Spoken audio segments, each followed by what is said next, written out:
और अब आपको ये बताएं कि पीटीआई एहतजाज में तोड़ फोड़ और जलाओ घिराव के मुकदमात, पुलिस का बानी पीटीआई को शामिल तफ्तीश करने का फैसला सामने आया है। मुकदमात यकजा करके तफ्तीश शुरू की जाएगी। जरा ऐसा बता रहे हैं, बानी पीटीआई को इंतशार की ईमा पर मुकदमात में मुल्जिम नामजद किया गया है। पुलिस ने आपको ये बता दें कि जो केपी की गाड़ियां हैं उनका भी रिकॉर्ड हासिल कर लिया है। आपको अपडेट कर रहे हैं इस हवाले से। पीटीआई एहतजाज में तोड़ फोड़ और जलाओ घिराव के मुकदमात हैं, इसकी क्या डिटेल्स मजीद सामने आई हैं, बात करेंगे। मोहम्मद अली जा हमें ज्वाइन कर रहे हैं। आलिजा, यह अहम पेशरफ्त है।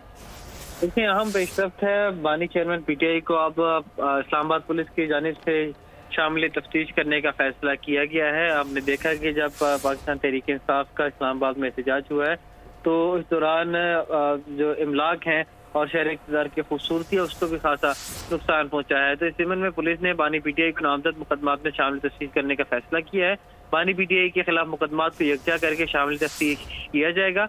बानी पीटीआई को एहतजाज इंतशार की ईमा पर मुकदमात मुल्ज़म नामजद किया गया है। बानी पीटीआई को शामिल तफ्तीश के लिए Islamabad police team Adiala jail रवाना होगी। पुलिस ने एहतजाज के दौरान तहवील में ली गई केपी के पुलिस की सरकारी गाड़ियां भी रिकॉर्ड का हिस्सा बनाया है। पीटीआई के जिले सदर आमिर मुगल की गिरफ्तारी के हवाले से पुलिस जो है वो मुख्तलिफ जगहों पर छापे भी मार रही है। तो बानी पीटीआई को अब बाकायदा तौर पर शामिल तफ्तीश किया जाएगा। सही, ठीक है आलिजा, बहुत शुक्रिया आपका। सब्सक्राइब करें और बेल दबाएं ताकि कोई खबर रह न जाए।